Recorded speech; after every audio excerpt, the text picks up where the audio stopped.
everything is, we are ready to kick off on 2nd of August. While some minor adjustments remain, he praised the strong coordination and teamwork shown by the three nations, calling it a great example for the rest of Africa.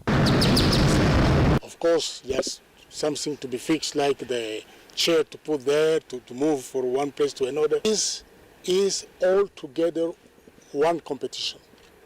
3 in 1. So 3 of them, they are doing well. And the coordination of very well, exchange of information very well. I think that this is we have to learn from here in Africa, to see 3 countries, they put effort together, they put resources together to deliver this competition. This we have to learn from this. Excitement is building, not just among football fans, but also in the tourism and hospitality sectors. This is East Africa's first time hosting CHAN, and the region hopes to use it as a springboard for an even bigger goal, hosting the Africa Cup of Nations next year. Elvin Muyodi, GBS News. And now, a worsening hunger crisis is unfolding in Gaza, where malnutrition is now killing the very youngest. Health facilities are overwhelmed, supplies are running out, and families are left helpless. The World Health Organization has confirmed at least 21 malnutrition-related deaths among children under 5 years this year alone. Here are the details with Susan Nganga. In the heart of Gaza, a silent emergency is accelerating. Children, already battered by conflict, are now dying of hunger. Since mid-July, all centers treating severe acute malnutrition have reached full capacity. But even more alarming, they've run out of life-saving therapeutic food and milk. One by one, families bring in frail skeleton children. Some have not gained weight since birth. Others have survived on nothing but water for days. The simplest treatment, nutritional milk, supplements, even biscuits, are nowhere to be found. At one hospital in Gaza City, health workers are forced to turn children away. Babies who should be breastfed go hungry because their mothers, themselves starving, can no longer produce milk. Mothers try to soothe crying infants with salt water and starch. Some children are so weak they barely move. Others lie motionless, eyes sunken, bodies shrinking day by day. The World Health Organization says the data is stark. More than 20% of pregnant and breastfeeding women screened are severely malnutrition. Rates of acute malnutrition now exceed 10%, with dozens of cases on the brink. Behind the numbers are families starving, grieving, and exhausted. With aid pipeline collapsed and humanitarian access restricted, the hunger crisis is rapidly spiraling into famine. Without immediate intervention, many more children will die, not from war wounds, but from empty stomachs. Susan Nganga, GBS News, Gaza City. And now, Director of National Intelligence Tulsi Gabbard on Friday released a slew of documents that she said implicate members of the Obama administration for treasonous behavior during the 2016 election. The claims confuse the allegation that Russia interfered in the 2016 election with the idea that it actively tried to change results by hacking into voting system. Davis Karani now reports. President Donald Trump on Tuesday made the accusation to the former President Barack Obama while appearing at an event to discuss trade with Philippines leader Ferdinand Marcos Jr. And his long and meandering answers is a window into how his mind works. The witch hunt that you should be talking about is they caught President Obama absolutely cold, Tulsi Gabbard, what they did to this country in 2016, starting in 2016, but going up all the way going up to 2020 of the election. They tried to rig the election, and they got caught. And there should be very severe consequences for that. But it's time to start, after what they did to me, and whether it's right or wrong, it's time to go after people. Obama's been caught directly, and Biden was there with him, and Comey was there, and Clapper, the whole group was there. Brennan, they were all there in a room. But the leader of the gang was President Obama, Barack Hussein Obama. In writing a response to Trump's allegation, Obama stated that out of respect for the office of the presidency, our office does not normally dignify the constant nonsense and misinformation flowing out of this White House with a response. But these claims are outrageous and enough to merit one, said spokesperson. The Senate Intelligence Committee has a very different function than the Office of the Director of National Intelligence. The evidence and the intelligence that has been declassified and released is irrefutable. I'm going to let Caroline speak to Secretary Rubio. I'll speak to both questions. First, on Secretary Rubio, he put out a statement in 2020 following that Senate Intelligence Committee report, and he said what they found is troubling. We found irrefutable evidence of Russian meddling, which the Director of National Intelligence just confirmed for all of you, that Russia was trying to sow distrust and chaos. But what's the outrage in this that Secretary Rubio did not say at the time, the Democrats were saying at the time, is the fact that the intelligence community was concocting this narrative that the president colluded with the Russians, that the president's son was holding secret meetings with the Russians, all of these lies that were never true. And he also said at that time, we discovered deeply troubling actions taken by the FBI under Comey, particularly their acceptance and willingness to rely on the Steele dossier without verifying its methodology or sourcing. The Steele dossier that many outlets in this room ran as the gospel truth, and it was cooked up and paid for by the Clinton campaign. Nothing in the document issued last week undercuts the widely accepted conclusion that Russia worked to influence the 2016 presidential elections, but did not successfully manipulate any votes. These findings were affirmed in a 2020 report by the bipartisan Senate Intelligence Committee, led by then Chairman Marco Rubio. Many are waiting to see the action that President Donald Trump administration will take against the former President Barack Obama. This was treason. This was every word you can think of. They tried to steal the election. They tried to obfuscate the election. And it's the most unbelievable thing I think I've ever read. So you ought to take a look at that and stop talking about nonsense, because this is big stuff. Davis Karani for GBS News. The ambassador will take a short break. We will be right back with more as we debunk global diplomacy and geopolitics.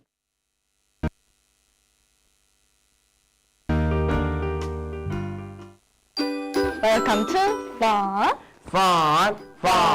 Dance Class. Today we will continue learning about Jingle Bell Rock. Friends, first you cross your arm and put it on top of your head, and as you go in left side, you open it, then you come back to your place. And then you make your leg 90 degrees, and then as you put your legs until 90 degrees, you need to jump a bit. 1, 2. Then as you jump a bit, you need to stretch your hands downwards.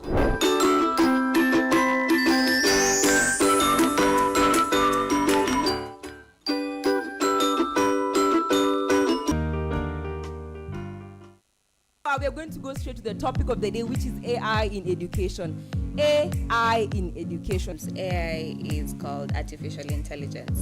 I think this is something that computer techs designed to make our life easier. If you just write everything that's on ChatGPT, when you're going to your work or whatever you want to do, your interview, you're going to feel miserable. We are going to use AI to show out your creativity. Then that's not really you who did it, but like there's AI and there's you combined together. AI should be just there to maybe enhance your points, but not just to generate for you the answers. I think it's like 50-50 because sometimes it's like, yeah, you're just using it to like enhance like your creativity, and then other times it's like you're just stealing other people's ideas. You're not like really thinking.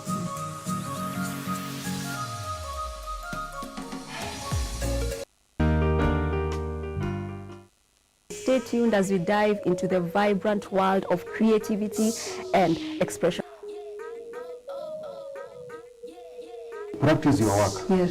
And when you keep on practicing, you get better, Yes. better and better each day. Yes. And as you get better, Yes. you get now that niche of yours. Yes. What advice can you give to those watching who are in a 9-to-5 job, but they have a gift? My advice would be, Yes. do not sleep on your talent. Yes. Just show it up to the world. To the world. Whether it is art, whether it is music, wherever you are gifted, let the world know what you are doing. Which classic artist would you love to spend one day painting with, and why? Grandma Moses. She started painting in her 70s. Oh. And she excelled. Yes.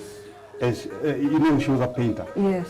But she started painting professionally Yes. well past 70s. Wow. And by the time she died in 102, she had done marvelously in that world.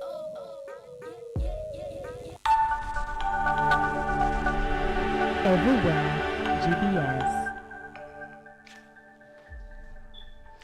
Welcome back to The Ambassador as we break down the development news for you and get the bigger picture on what's happening globally. And now, thousands protested in Kyiv and other Ukrainian sites against the law-weakening anti-corruption bodies in the largest anti-government rally since the Russians' full-scale invasion over 3 years ago, shouting, and I quote, "Veto the law and we are against it," end of quote.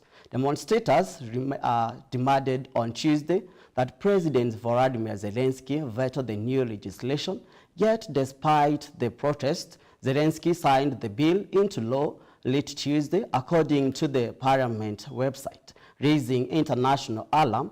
Protests broke out shortly after Ukraine parliament voted for the measures which will tighten the prosecutor general's oversight of 2 key anti-corruption agencies. The bill passed despite critics warning it could weaken agencies' independence and give President Zelensky psycho greater influence over investigation. В якійсь мірі воюємо. І якщо буде корупція, в нас не буде зброї, в нас не буде грошей для того, щоб надавати підтримку нашим військовим, лікування нашим військовим, протезування і так далі. Я, в принципі, вважаю, що дуже дивно, що в цей час ми маємо стояти проти корупції, а не стояти разом з міністрами, депутатами і так далі проти агресора. Всіх нас бачу в Євросоюзі, і мені не подобається, що зараз влада відбирає від нас цю можливість нашого майбутнього, яке ми так насправді з кров'ю вигризаємо від Росії. Тобто я хочу, щоб всі ми були в Євросоюзі. Тому ми тут. Я захищаю думку.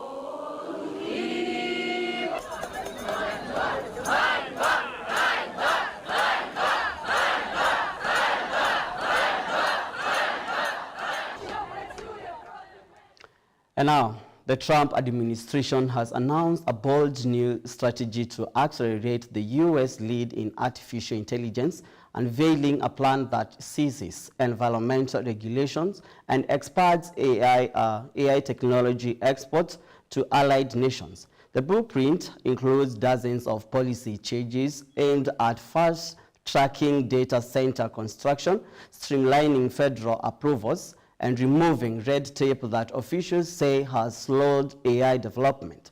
It also proposes to unify nations' framework to override state-level restrictions, aiming to create a major consistent regulatory environmental across the country. Supporters argue the plan is a necessary step to outpace China in the global AI race and strengthen U.S. leadership in emerging technologies. Key industries such as semiconductors and cloud computing are expected to benefit from the relaxed rules and increased international collaboration. However, critics warn the approach could weaken protections around environmental stability and data privacy, raising concerns about the long-term societal impacts of unchecked AI growth. Winning the AI race will demand a new spirit of patriotism and national loyalty. We will not allow any foreign nation to beat us. Our children will not live on a planet controlled by the algorithms. We also have to have a single federal standard, not 50 different states regulating this industry of the future. And now, Tesla is preparing for a new RAV quarters, according to CEO Elon Musk, as the company faces the impact of reduced U.S. government support for electric vehicles. On a recent earnings call, Musk cited the end of federal tax credits and lower regulatory credit sales as key challenges. Tesla Q2 revenue dropped from 12% to $22.5 billion, while profits fell from 16% as global deliveries declined and competition from low-cost Chinese EVs intensified. Despite the downturn, Musk remained optimistic about Tesla's long-term outlook. He highlighted upcoming revenue from self-driven software and services, which he expects to wrap up by late 2026. Tesla is also pushing forward with its robotic program and a more affordable Model Y variant, though some launches have been delayed the next quarter.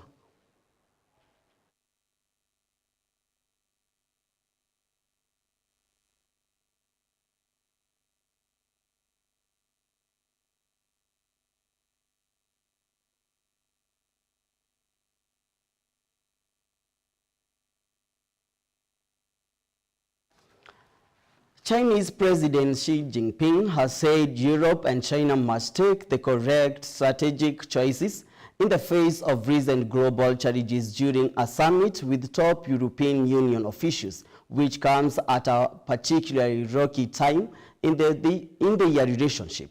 Xi's remarks on Thursday followed a meeting with EU Commission President von der Leyen and European Council President Antonio Costa, who are in Beijing for the 25th EU-China Summit. The event is the first in-person summit for Chinese and EU leaders since 2023, and more modest than initial plans for a two-day meeting in Europe.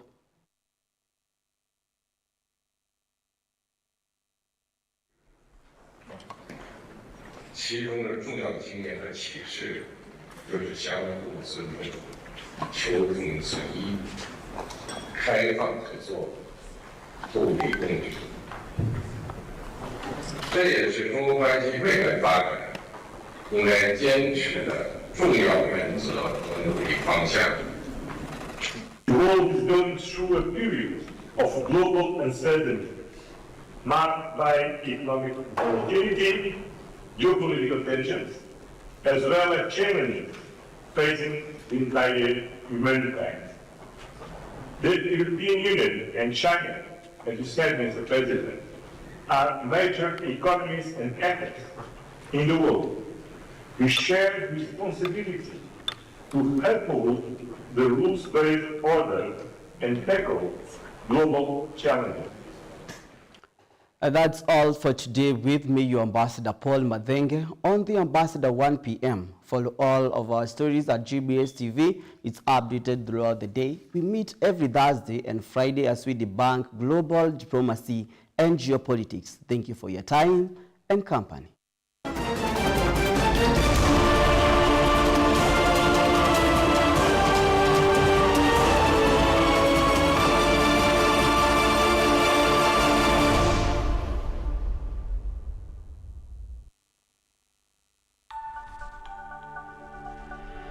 Everywhere, GBS.